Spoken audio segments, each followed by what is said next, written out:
मे महिन्यासाठी हवामान विभागानं अंदाज जाहीर केलाय। महाराष्ट्रासह देशाच्या बहुतांश भागामध्ये मे महिन्यामध्ये कमाल तापमान सरासरी इतकं किंवा त्यापेक्षा कमी राहण्याची शक्यता आहे, तर मान्सूनपूर्व पाऊस सरासरीपेक्षा जास्त होण्याची शक्यता आहे। मे महिन्याच्या तिसऱ्या आठवड्यामध्ये हिंदी महासागरावरती नैऋत्य मोसमी वाऱ्यांचा जोर वाढण्याची शक्यता आहे। याच काळामध्ये अंदमान निकोबार बेटांवरती मान्सून दाखल होऊ शकतो, त्यामुळे मान्सूनचा सुधारित दीर्घकालीन अंदाज मे अखेरीस जाहीर करण्यात येणार आहे। सलगच्या सुट्ट्यांमुळे पर्यटकांची कोकणामधल्या समुद्र किनाऱ्यांना पसंती दिसून येतेय। सिंधुदुर्ग जिल्ह्यामधील मालवण, दांडी, चिवला, शिरोडा या समुद्र किनाऱ्यांवरती पर्यटकांची मोठी गर्दी झाली आहे। सोबत गडकिल्ल्यांचे आणि मंदिरांच्या दर्शनासाठी देखील पर्यटक गर्दी करतायत। अरबी समुद्रामध्ये असलेला सिंधुदुर्गाचा किल्ला, छत्रपती शिवाजी महाराजांचा सर्वात उंच असलेला पुतळा, रॉक गार्डन, डॉल्फिन सफारी हे सगळं करण्यासाठी पर्यटक होडीच्या माध्यमातून समुद्रामध्ये फिरतायत, तसंच मालवणी खाद्य संस्कृतीचा आनंद देखील घेत आहेत। सलगच्या सुट्ट्यांचा आनंद लुटण्यासाठी देशविदेशातील पर्यटक सध्या कोकणातील समुद्रकिनारी दाखल झालेले आहेत।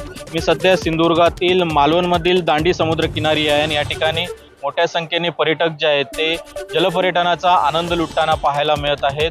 अशीच गर्दी सिंधुदुर्गातील विविध समुद्रकिनाऱ्यांवर आपल्याला पाहायला मिळते। त्या ठिकाणी पॅरासेलिंग, जेटस्की, स्कुबा अशा जलपर्यटनाचा आनंद पर्यटक घेताना पाहायला मिळत आहेत। त्यासोबतच जर पाहिलं असेल तर मालवणी खाद्य संस्कृतीचा देखील पर्यटक मोठ्या संख्येने आस्वाद घेत आहेत। सध्या सलगच्या सुट्ट्या आहेत आणि त्यामुळे पर्यटक समुद्री जलक्रीडांचा आनंद घेताना सिंधुदुर्गातील समुद्रकिनाऱ्यावर आपल्याला पाहायला मिळते। कॅमेरा पर्सन परेशसह सदाशिव लाड, एबीपी माझा, मालवण, सिंधुदुर्ग। बीड जिल्ह्यामधल्या शेतकऱ्यांना शेतीमध्ये आधुनिक तंत्रज्ञानाची माहिती व्हावी या उद्देशानं 5 दिवसीय कृषी प्रदर्शनाचं आयोजन करण्यात आलेलं आहे। अशातच या प्रदर्शनाला भेट देण्यासाठी येणाऱ्या शेतकऱ्यांचा उन्हापासून बचाव व्हावा यासाठी फॉगर सिस्टीम बसवण्यात आली आहे, ज्यामुळे काही अंशी उकाड्यापासून शेतकऱ्यांना दिलासाही मिळतोय। बीड शहरामधल्या छत्रपती संभाजी महाराज क्रीडांगणावरती या कृषी प्रदर्शनाचं आयोजन करण्यात आलंय। 165 स्टॉल्स उभारण्यात आलेले आहेत। 2 दिवस उन्हाचा पारा 40च्या पार गेल्यामुळे शेतकऱ्यांनी कृषी प्रदर्शनाकडे मात्र पाठ फिरवली। उन्हाची दाहकता खूप वाढली आहे आणि शेतकऱ्यांना आल्यानंतर यामध्ये उन्हाच्या टेम्परेचरचा परिणाम होऊ नये म्हणून पूर्ण प्रदर्शनामध्ये आपण वातानुकूलित फॉगर सिस्टीम लावली आहे। त्यामुळे या प्रदर्शनामध्ये आल्यानंतर शेतकऱ्यांना त्याचा कसलाही उन्हाचा त्रास होणार नाही याची आपण दक्षता घेतलेली आहे।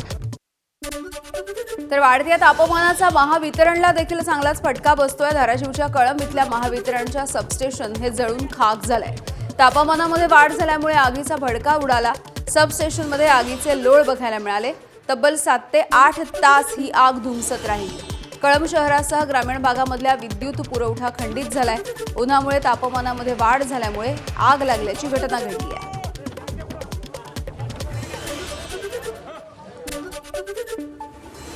कालचं जे टेम्परेचर होतं ते माझ्या माहितीनुसार हायेस्ट होतं, टेम्परेचर जास्त होतं आणि त्याचबरोबर लोड पण त्यामुळे वाढलेला होता आणि हायेस्ट लोड असल्यामुळे टेम्परेचर अजून वाढत गेलं आणि त्याच्यामुळे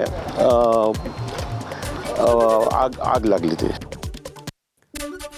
चंद्रपूर ते नागपूर एसटीच्या शिवाईचा प्रवास प्रवाशांसाठी मनस्ताप ठरला। वातानुकूलित यंत्रणा नादुरुस्त असताना देखील एसटी महामंडळानं बस प्रवाशांच्या सेवेमध्ये दामटवण्याचा प्रकार घडलाय। एका व्हायरल व्हिडिओच्या माध्यमातून हा सगळा प्रकार पुढे आलाय। विदर्भामधलं तापमान 45 अंश सेल्सिअसच्या पुढे गेल्यानंतर भरमसाठ तिकीट आकारूनही एसी बंद असल्यामुळे प्रवाशांनी संताप व्यक्त केला। मध्य रेल्वेवरती अत्यंत वर्दळीच्या बदलापूर रेल्वे स्थानकावरती प्रवाशांच्या सोयीसाठी बदल करण्यात आला। दररोज लाखो प्रवाशांची वर्दळ असलेल्या या स्थानकावरती प्लॅटफॉर्म क्रमांक 2 वरती पत्र्याचे शेड नसल्यामुळे प्रवाशांना उन्हामध्ये आणि पावसात देखील उभं राहून लोकल पकडावी लागत होती।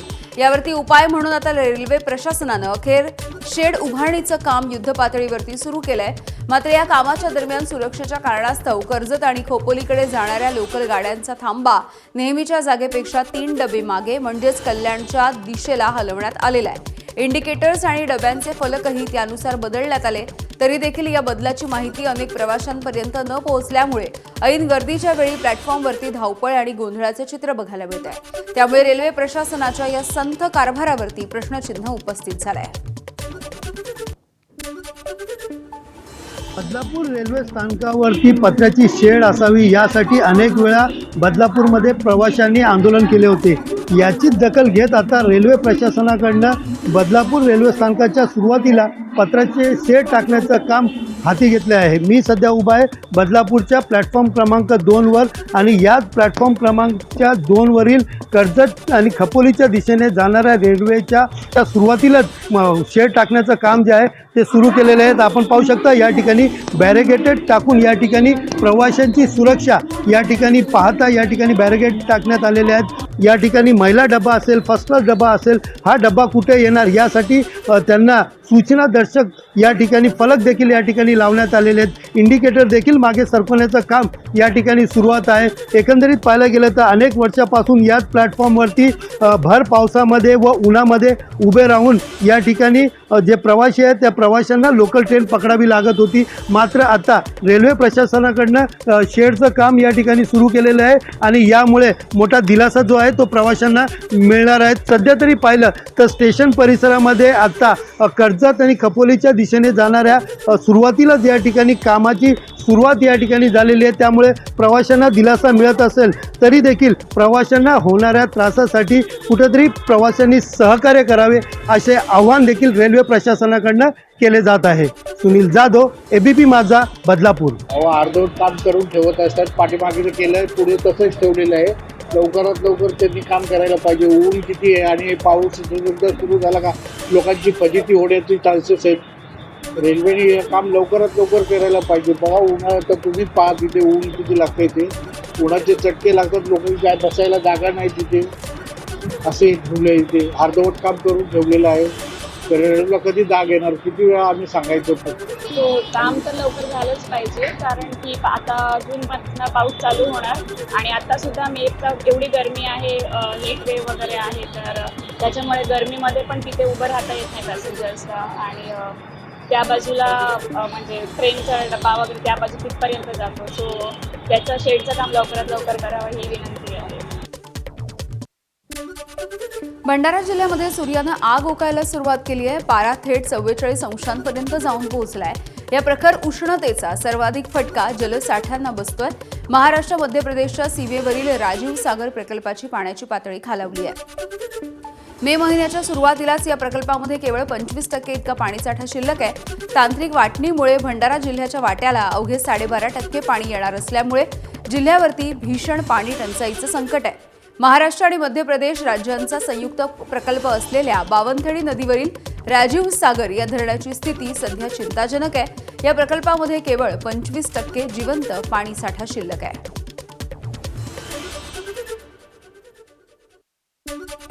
सध्या मी महाराष्ट्र आणि मध्य प्रदेशच्या सीमेवर असलेल्या या बावनथडीच्या विस्तीर्ण नदीपात्रावर तयार करण्यात आलेल्या राजीव सागर प्रकल्पात आहो आणि आता हा जर राजीव सागर प्रकल्पाचा जर जलसाठ्याचा जर विचार केला तर इथे केवळ 25%च जलसाठा जो मानवी उपयोगासाठी सोडण्यात येते तो आहे आणि एकंदरीतच या राजीव सागर प्रकल्पावर महाराष्ट्राच्या भंडारा जिल्ह्याचं आणि मध्य प्रदेश सरकारचं दोघांचं समसमान वाटा आहे, त्यांचा अधिकार आहे आणि येत्या कालावधीमध्ये आता हा सध्या मेचा पहिला आठवडा सुरू आहे आणि मे प्रखरतेत या पाण्याच्या बाष्पीभवनानंतर पुन्हा जलसंकट मोठ्या प्रमाणात होईल, पाण्याचा साठा कमी होईल आणि जर विचार केला तर 25% जरी साठा या राजीव सागरमध्ये जरी असला तरी यावर 12.5%च महाराष्ट्र सरकार भंडारा जिल्ह्याचं अधिकार आहे आणि 50% अधिकार हा मध्य प्रदेशचा आहे। त्याच्यामुळे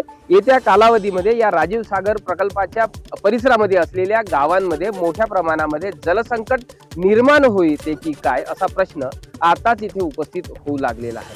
त्यामुळे प्रशासनाला आता येत्या कालावधीमध्ये मोठी कसरत करावी लागेल, तसेच ग्रामस्थांनाही जलसंकटाला सामोरे जावे लागेल असा प्रश्न आता इथे उपस्थित होत आहे। प्रशांत देसाई, एबीपी माझा, राजीव सागर प्रकल्प, भंडारा।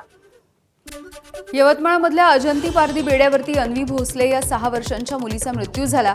तो मृत्यू तहानेनं व्याकुळ होऊन झाल्याची शक्यता आता समोर आली, कारण डॉक्टरांनीच उष्माघाताची कसलीही लक्षणं दिसत नाहीत असं म्हटलंय. शिवाय अन्वी भोसले हिला कसलाही आजार नव्हता अशीही डॉक्टरांनी माहिती दिली. अन्वी भोसले कळशी घेऊन पाणी आणायला गेल्यानंतर चक्कर येऊन पडली आणि रस्त्यावरच गतप्राण झाली. नेर तालुक्यामधल्या या 350 लोकसंख्येच्या अजंती पारधी बेड्यावरती 100 मीटर दूर पाण्याच्या 2 टाक्या आहेत. बेड्यावरच्या 56 कुटुंबांना नळ कनेक्शन देखील देण्यात आलं, पण 15 दिवसापासून पाणी पुरवठा झालेला नाहीये. गावकऱ्यांना पाण्यासाठी अर्धा किलोमीटरची पायपीट करावी लागतेय. टाक्या खाली होत्या, त्याला वाटलं घरी पाणी नाही, पाण्याला गेली तिकडे रोड हापशीपर्यंत ते पंप लावलेला आहे ना गावात गेली, गावातच मृत्यू झाला त्याचा. मग बाकी गावकरी लोक बोले का पाडद्याची पोट्टी मेली. मी धावत गेलो तर जाग्यावरच मेली ते. पाणी भराल्या नाही 15 दिवसात बाद येते. हे मूर्ती कसा बदललं झालं, कवा 10 रोजानं कवा 12 रोजानं पाणी सुटे. ते पाणी नाही राहिल्यावर मग कोणी धाव करून जाय. पाण्याला गेलं, पाण्याच्यामुळेच हे झालं सारा. किती झाले नळ लावून? नळ लावून 3-4 वर्ष झाले असं. पाणी आलं? पाणी फक्त एकच वेळ सोडते, 10 रोजानं नाही तो 12 रोजानं. नंतर पाणीचा पत्ता नाही. सदर मुलीचा जो मृत्यू झालेला आहे हा अनपेक्षितपणे झालेला असल्याचं आहे समजा, पण मृत्यूचं निश्चित कारण सध्या कळू शकलेलं नाही. कारण असं की उष्माघात जर म्हटलं आपण तर तसे काही सिम्पटम तिला पालकाच्या सांगण्यावरून दिसले नाही. आणि बाकी जे आहे जसं साथीचे रोग असेल किंवा असे काही कोणताही रोगाचं सदृश्य त्याला लक्षणं तिला दिसले नाही. मागील 8 दिवसापासून किंवा 15 दिवसांपासून ती कुठल्याही प्रकारे आजारी नव्हती. प्राथमिक चौकशी केली, त्या अनुषंगाने आम्हाला तशी काही लक्षणे दिसली नाही. सनस्ट्रोकमुळे लेबल आपण तसं करू शकत नाही. नाशिकच्या रविवार कारंजा परिसरामधल्या प्रसिद्ध चांदीच्या गणपतीला आज 11 किलो चंदनाचा लेप लावण्यात आलाय. वाढत्या उष्णतेमुळे गणपतीला थंडावा मिळावा यासाठी ही विशेष व्यवस्था करण्यात आली. याचबरोबर मंदिरामध्ये 51 किलो मोगऱ्याच्या फुलांची आकर्षक सजावट करण्यात आली आहे. गेल्या काही दिवसांपासून नाशिकमध्ये वाढलेल्या तापमानाच्या पार्श्वभूमीवर मंदिरामध्ये गारवा निर्माण करण्याचा हा प्रयत्न आहे. उद्या देशामधल्या 5 राज्यांमधल्या विधानसभेच्या निवडणुकीची मतमोजणी होणार आहे. पश्चिम बंगाल, केरळ, तमिळनाडू, आसाम आणि पुदुच्चेरी या 5 राज्यांची मतमोजणी उद्या होतीये. उद्या सकाळी 8 वाजल्यापासून या मतमोजणीला सुरुवात होईल, तर दुपारी 12 वाजेपर्यंत बहुतांश राज्यांचे कल स्पष्ट होतील. त्यामुळे प्रादेशिक अस्मितेमध्ये नेमका कुणाला विजयी गुलाल लागणार आहे हे बघणं देखील महत्त्वाचं आहे. आणि या निकालांचा परिणाम आगामी राष्ट्रीय राजकारणावरती आणि केंद्रामधल्या सत्ता समीकरणांवरती देखील पडण्याची शक्यता आहे. ममता बॅनर्जी, एम.के. स्टॅलिन आणि हेमंत बिस्व शर्मा यांच्यासारख्या दिग्गज नेत्यांच्या भविष्याचा फैसला उद्याच्या निकालावरती अवलंबून आहे. पश्चिम बंगालच्या उद्या राज्यांच्या विधानसभा निवडणुकीची मतमोजणी होणार आहे. पश्चिम बंगालमध्ये उद्याच्या मतमोजणीसाठी कडेकोट असा बंदोबस्त आहे. तर 200 पेक्षा जास्त जागा जिंकून पुन्हा एकदा सत्तेत येऊ असा विश्वास तृणमूल काँग्रेसनं व्यक्त केला.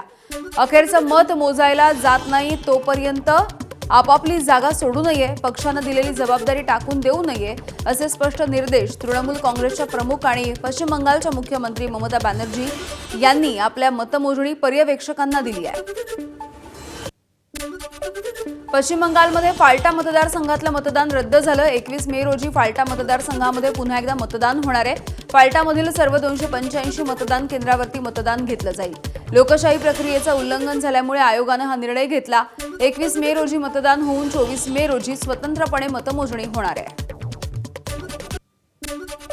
दिल्लीमधल्या विवेक विहार परिसरामधील 4 इमारतीमध्ये आज पहाटे 3:45च्या सुमारास भीषण आग लागली आहे. या आगीमध्ये 9 जणांचा होरपळून मृत्यू झालाय. अग्निशमन दलाच्या 14 गाड्या घटनास्थळी दाखल झाल्याच्या नंतर ही आग नियंत्रणात आणण्यात आली. जखमींपैकी काही जणांची प्रकृती अद्यापही गंभीर आहे, तर आग लागलेल्या ठिकाणी कुलिंगचं काम सुरू आहे. दरम्यान दिल्लीमधल्या आगीच्या घटनास्थळावरून आढावा घेतलाय एबीपी नेटवर्कचे प्रतिनिधी अंकित गुप्ता यांनी. यहाँ रहने वाले? नहीं यहाँ के लिए बराबर क्या। अच्छा, क्या हुआ था आप लोगों को? पता अब 4 बजे करीब यहाँ पे 4:15 से पहले 3:45 के बीच में तो ये इसमें जो है पीछे के 2 फ्लोर में आग लगी है। पीछे के, इस बिल्डिंग के पीछे के बैक में आग लगी है इसमें। और उसके बाद में एकदम राहत बचाव कार्य शुरू। राहत बचाव कार्य आ गया था इसमें। ये हमारी फायर ब्रिगेड आ गई थी। क्या जानकारी मिली है? जो फैमिलीज थी वो क्या करते थे? फैमिली में कितने मेंबर थे? एक ही फैमिली के लोगों को नुकसान हुआ है क्या? फैमिली के लोगों को ज़्यादा नुकसान हुआ। ऊपर टॉप के पीछे वाले के पीछे जो फ्लोर थे उसमें दो फ्लोर वालों को जो है ना, जो 3rd फ्लोर और 4th फ्लोर पर। फैमिली में कितने लोग थे? जिन लोग 4 आदमी थे, एक में 5 आदमी थे। अच्छा, तो वो पूरी फैमिली खत्म हो गई है क्या? 3 लोग जिंदे में मिले इसमें। 9 लोगों की डेथ की वो है संभावना। 2nd फ्लोर में 1 डेड बॉडी मिली है, 3rd फ्लोर में 5 डेड बॉडी मिली है, 3rd फ्लोर के एक फ्लैट के अंदर 5 बॉडी मिली है जिसमें 1 बच्चा है और 4 वो हैं। तो एक तरह से एक परिवार के 5 सदस्य गए हैं। और जो 4th फ्लोर के जो लोग भागे थे छत की तरफ, छत में दरवाजे पर लॉक लगा होने की वजह से धुएं की वजह से 3 डेथ हुई हैं। और फायर ब्रिगेड आने के बाद में 15 से 20 लोगों को फायर ब्रिगेड ने बचाया। नागपूर जिल्ह्यामधल्या भिवापूर तालुक्यामधील धामणगाव या ठिकाणी शनिवारी मोठी आग लागली होती। आगीमध्ये गावामधील तब्बल 30 घरं जळाली आहेत। सुरुवातीला एका घराला आग लागली, मात्र वाऱ्याचा वेग अधिक असल्यामुळे ही आग हळूहळू गावामध्ये पसरली आणि 30 घरं आगीच्या भक्षस्थानी आली। एका शेतकऱ्यानं शेत साफ करण्यासाठी शेतामध्ये आग लावली होती। संध्याकाळच्या वेळेला वादळ आल्यामुळे ही आग गावाच्या दिशेने पसरली। या आगीमध्ये 5 जनावरं देखील दगावली आहेत। 4 तासांच्या अथक प्रयत्नांच्या नंतर अग्निशमन दलाच्या सहाय्याने आगीवरती नियंत्रण मिळवण्यामध्ये प्रशासनाला यश आलं। बुलढाण्यामधील मोताळा तालुक्यामधल्या सिंदखेड लपाली या गाव शिवारामध्ये राबवण्यात येत असलेल्या हरित उपक्रमाला भीषण आग लागल्याची घटना घडली। गेल्या 5 वर्षांपासून ग्रामस्थांच्या सहभागामधून उभा राहिलेला हा प्रकल्प काही क्षणांमध्ये आगीच्या भक्षस्थानी पडल्यामुळे मोठं नुकसान झालंय। सिंदखेड लपालीचे सरपंच प्रवीण कदम यांनी ग्रामस्थांच्या मदतीनं सुमारे 20 ते 25 एकर क्षेत्रामध्ये चर खोदल्यात आणि हजारो वृक्षांची लागवड केली। पावसाळ्यामध्ये पाणी अडवून जमिनीमध्ये मुरवण्याचे प्रयत्न केल्यामुळे परिसरामधील भूजल पातळी देखील वाढू लागली। विविध औषधं आणि उपयुक्त वनस्पतींची लागवड करून हा प्रकल्प परिसरासाठी आदर्श ठरत होता। बीड जिल्ह्यामध्ये मागील 3 दिवसांपासून इंधनाचा पुरवठा पूर्णपणे विस्कळीत झालाय। परिणामी रखरखत्या उन्हामध्ये पेट्रोल पंपावरती वाहनांच्या अर्धा किलोमीटरपर्यंत रांगा लागल्या। बीड शहरामधल्या पेट्रोल पंपावरती नो स्टॉकचे बोर्ड झळकत असताना ग्रामीण भागामध्ये मात्र महामार्गावरच्या पेट्रोल पंपावरती वाहनधारकांची मोठी गर्दी होती आहे। तर खरीप हंगामापूर्वी ट्रॅक्टरच्या माध्यमातून शेतामध्ये नांगरणी सुरू आहे, परंतु ट्रॅक्टरसाठी डिझेलच मिळत नसल्यामुळे शेतकऱ्यांसोबतच ट्रॅक्टर चालकांनी कॅन घेऊन रांगा लावल्या। दरम्यान या निर्माण झालेल्या परिस्थितीमुळे वाहन चालकांनी संताप व्यक्त केलाय। मुंबई पुणे एक्सप्रेस वेवरच्या मिसिंग लिंकवरच्या घाटामधील बोगदा संपताच अनेक वाहन चालक हे सेल्फी काढण्यासाठी थांबत असल्याचं धक्कादायक चित्र समोर आलंय। मिसिंग लिंकवरती 100 ते 120 प्रति तास या वेगानं गाड्या धावतात आणि त्यामुळे सेल्फी घेणं हे जीवावरती बेतू शकतं। हीच बाब लक्षात घेऊन बोरघाट दस्तुरी महामार्ग पोलिसांनी स्पष्ट इशारा दिलाय। इथे थांबू नका, सेल्फीचा मोह टाळा, वाहन चालकांची सुरक्षितता सगळ्यात महत्त्वाची आहे असं देखील स्पष्ट करण्यात आलं। मुंबई पुणे एक्सप्रेस वेवरच्या मिसिंग लिंकवरती घाटामधील बोगदा संपताच अनेक वाहन चालक सेल्फीसाठी थांबत असल्याचं हे चित्र आहे। त्यामुळे आता त्यांच्यावरती कारवाई केली जाते आहे।